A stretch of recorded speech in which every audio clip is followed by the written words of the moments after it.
আসসালামু আলাইকুম। আজকের বিষয় চেঞ্জিং সেন্টেন্স নিয়ে আলোচনা করব। যারা নিজেরা শিখতে চান, আপনাকে শেখাতে চান, তারা পুরো ভিডিও লেকচারটি দেখতে থাকুন।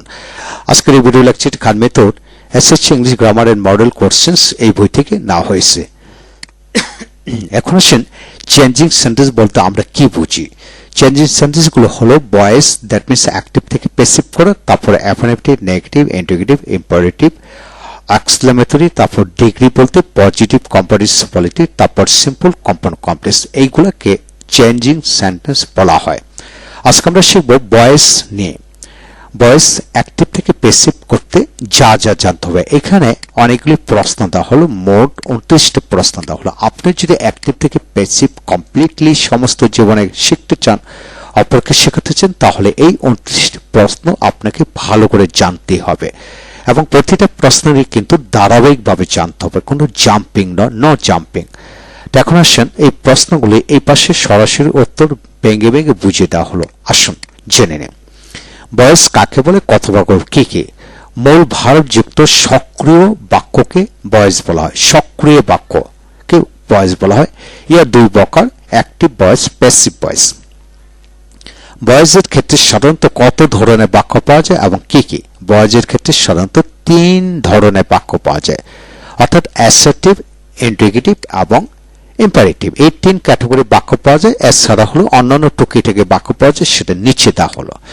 এখন আসেন অ্যাসার্টিভ ভয়েস বলতে আমরা কি বুঝি, বা অ্যাসার্টিভ সেন্টেন্স বলতে আমরা কি বুঝি? যে সকল বাক্যগুলি সাবজেক্ট, ভার্ব, অবজেক্ট নিয়ে গঠিত, যেমন হি ইজ টিচিং আজ ইংলিশ, এই যেহেতু বাক্যগুলোকে অ্যাসার্টিভ ভয়েস বলা হয়, মানে সক্রিয় যাদের অবজেক্ট আছে সেটাকে অ্যাসার্টিভ সেন্টেন্স বুঝে নেবেন। তারপর ইন্টিগ্রেটিভ সেন্টেন্স হলো 3 প্রকার, সিম্পল ইন্টিগ্রেটিভ, তারপর হু যুক্ত, তারপর ডাব্লিউএস ওয়ার্ড যুক্ত, মানে whom, what, which, when, where এরূপ যুক্ত বাক্য। তো সিম্পল ইন্টিগ্রেটিভ হচ্ছে is he teaching you English, অর্থাৎ অক্সিলারি ভার্ব আগে থাকলে সিম্পল ইন্টিগ্রেটিভ। তারপর হু যুক্ত, who is teaching you English, আর একটা হলো ডাব্লিউএস ওয়ার্ড যুক্ত ইন্টিগ্রেটিভ, যেমন whom is teaching English.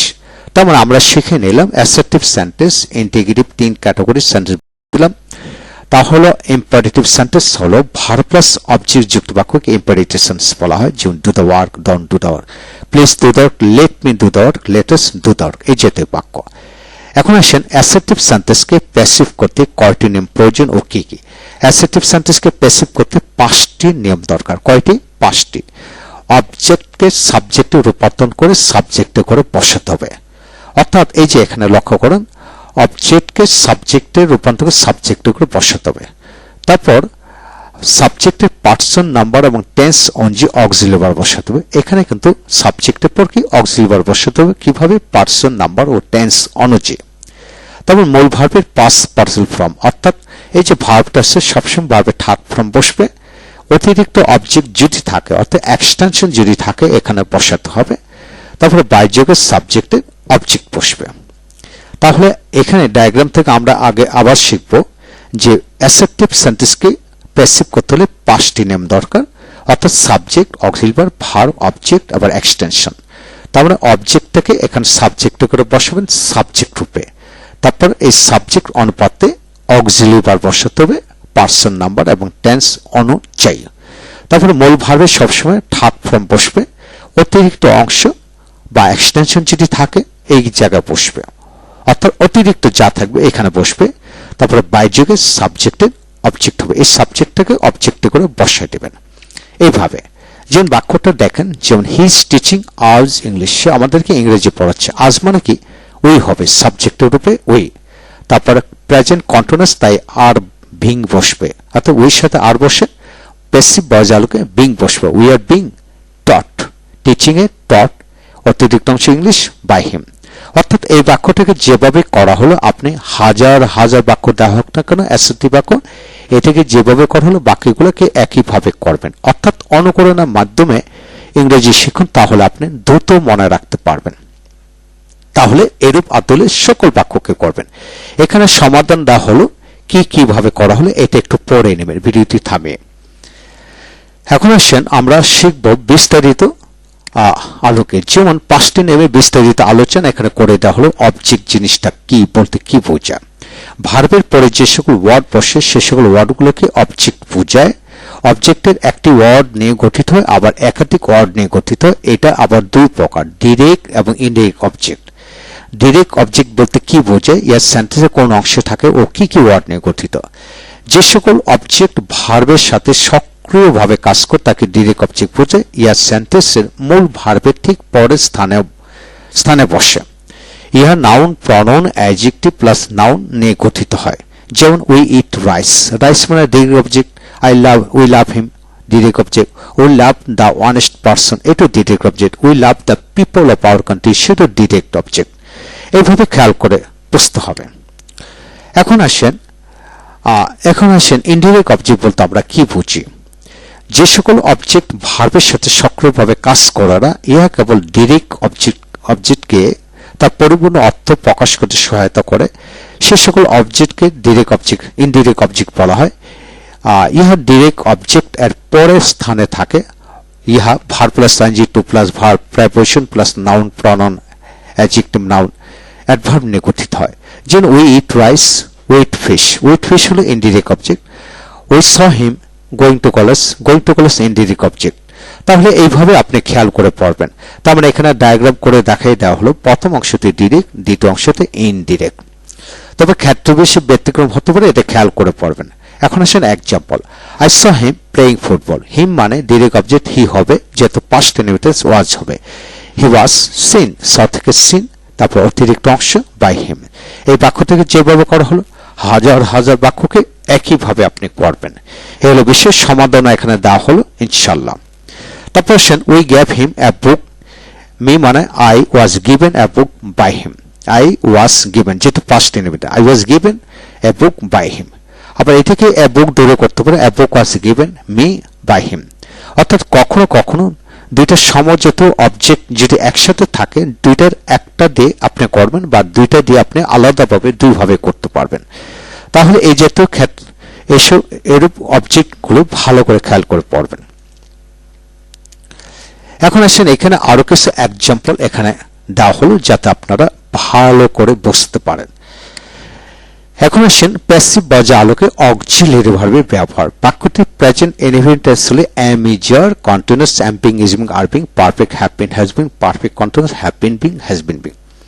Past indefinite tense was, were, continuous, was being, R being, perfect, had been, perfect কোন, হ্যাড বিন বিং। তারপর shall be, will be, shall be being, will be being, shall have been, will have been, shall have been being, will have been being. এইভাবে আপনি যদি একটু খেয়াল করেন বাংলা অর্থসাগরে সমস্ত জীবন passive পর্যায়ের আলোকে অক্সিলারি ভার্বগুলি রপ্ত হয়ে যাবে। এছাড়া শুড, উড, ক্যান, কুড এগুলো যদি থাকে মডেল অক্সিলারি ভার্ব, তাহলে বি যোগ করতে হবে। যে আবার শুড হ্যাভ, উড হ্যাভ থাকলে বিন যোগ করতে হবে। যেমন you should help us with money, তো এটা কি হবে? আজ মানে আজ বসবে, এটা অবজেক্ট কি? আজ। আজ মানে উই, শুড থাকলে should be helped with money by you. আবার যে শুড হ্যাভ থাকে, you should have completed the work, the work should have been completed by you. অতএব মডেল অক্সিলারি ভার্ব বাক্যগুলি যেভাবে করা হলো হাজার হাজার বাক্য আসে একইভাবে পরিবর্তন করবেন। এই হলো বিষয়। মূল ভার্ব সবসময় পাস্ট পার্টিসিপল ফর্ম হবে, এটা নিজে থেকে পড়তে হবে। অতিরিক্ত অংশ তো আমরা ইতিমধ্যে বুঝে গেলাম। বাহ্যিক সাবজেক্ট অবজেক্ট হবে। আই হলো মি, উই হলো us, you, he, him, she, her, they, them, এইভাবে পড়বেন। দা বয় এইভাবে প্র্যাকটিস করবেন ইনশাল্লাহ। সমস্ত জীবন পুরো বয়সটা কমপ্লিট হয়ে গেল।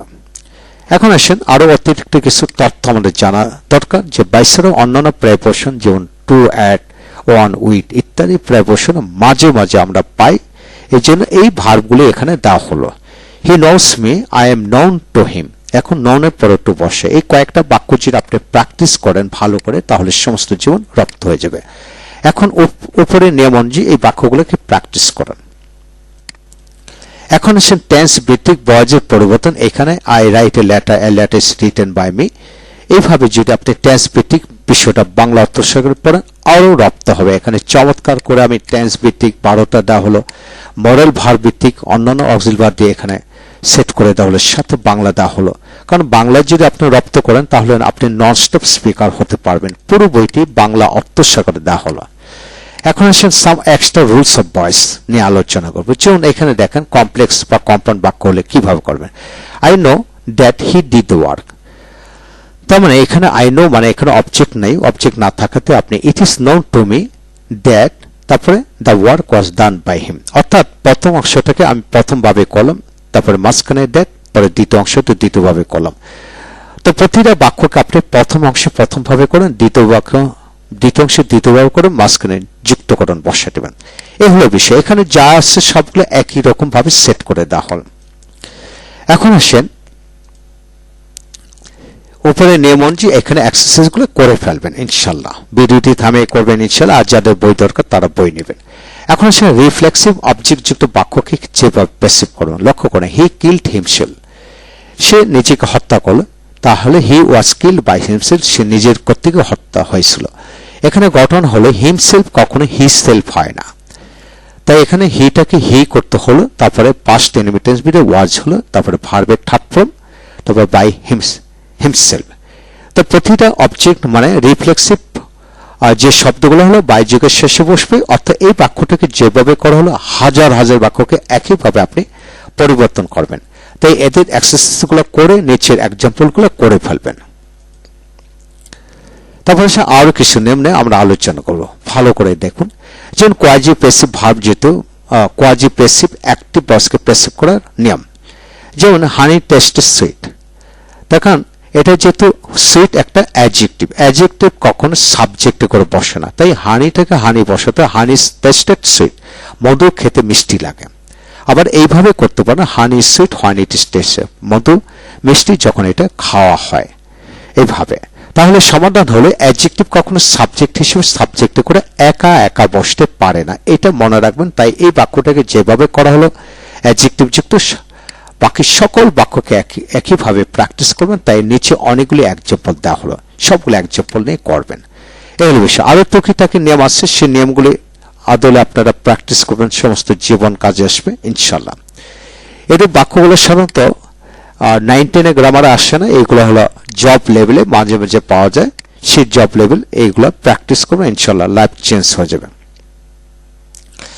প্রতিটা বিষয় মানে নিয়মের সাথে, কিন্তু নিয়ম দেওয়ার পর এখন নিজে করো। আপনি যদি শিক্ষক হয়ে থাকেন এইভাবে আপনি প্রতিটা নিয়ম শেখাবেন, নিয়মের সাথে আবার এখন নিজে করো, পুরো বিষয়টাকে নিজে করো দিয়ে আপনি প্র্যাকটিস করাবেন। তাহলে আপনারও শেখা হয়ে গেল, তারও শেখা হয়ে গেল, এবং সাইকোলজিক্যালি সে স্ট্রং হয়ে গেল। If you want to strong, make yourself strong psychologically, just follow my book. আমি যতগুলো বই লিখেছি সবগুলো বই কিন্তু সাইকোথেরাপি দিয়ে লিখেছি। প্রতিটা বিষয় অনুকরণের মাধ্যমে আপনি শিখে নেবেন। তাহলে বয়েজের মূল বিষয়টা এখানে ক্লিয়ার হয়ে গেল। এখন আসেন আমি আরো কিছু তথ্য শিখবো, যেহেতু আমরা ইন্টিগ্রেটিভ বাক্যগুলো যেভাবে করবো। দেখেন, is he teaching you English, এটাকে করার জন্য আপনি কি করবেন, অবজেক্টটাকে সাবজেক্টে করে বসান, ইউ হবে, এর সাথে কি বসবে, আর বিং হবে, যেহেতু কন্টিনিউয়াস টেন্স। তাহলে এখানে অক্সিলারি ভার্বটা এখানে না বসে আপনি এই জায়গায় বসাবেন, are you being taught English by him. অর্থাৎ ইন্টিগ্রেটিভ বাক্য আর অ্যাসার্টিভ বাক্য একই রকম, শুধু অক্সিলারি ভার্বটা মনে মনে আগে বসাবেন, তাহলেই চলবে। তাহলে অবজেক্টকে সাবজেক্টে করে বসান, তারপরে অক্সিলারি ভার্বটা এর আগে বসান, তারপরে অতিরিক্ত অংশ নিয়ম অনুযায়ী যেভাবে হওয়ার কথা সেভাবে করেন। এখন ডায়াগ্রামটা দেখলেই আপনি পুরো বিষয়টি আয়ত্তে আসবে। আপনি যদি অ্যাসার্টিভ পারেন তাহলে ইন্টিগ্রেটিভ ইজিলি পারবেন। পুরো বিষয়টা এইভাবে এক্সাম্পল দেওয়া হলো, এই এক্সাম্পল ওয়াইজ আপনি নিজে করবেন এই বিষয়গুলো, তাহলে সমস্ত জীবন পুরো বিষয়টা রপ্ত হয়ে যাবে। ঠিক এখানে আপনি ডাবলএস কোশ্চেনও কিন্তু সেম পজিশন একইভাবে দেওয়া হলো ইনশাল্লাহ, এইগুলা প্র্যাকটিস করবেন ইনশাল্লাহ।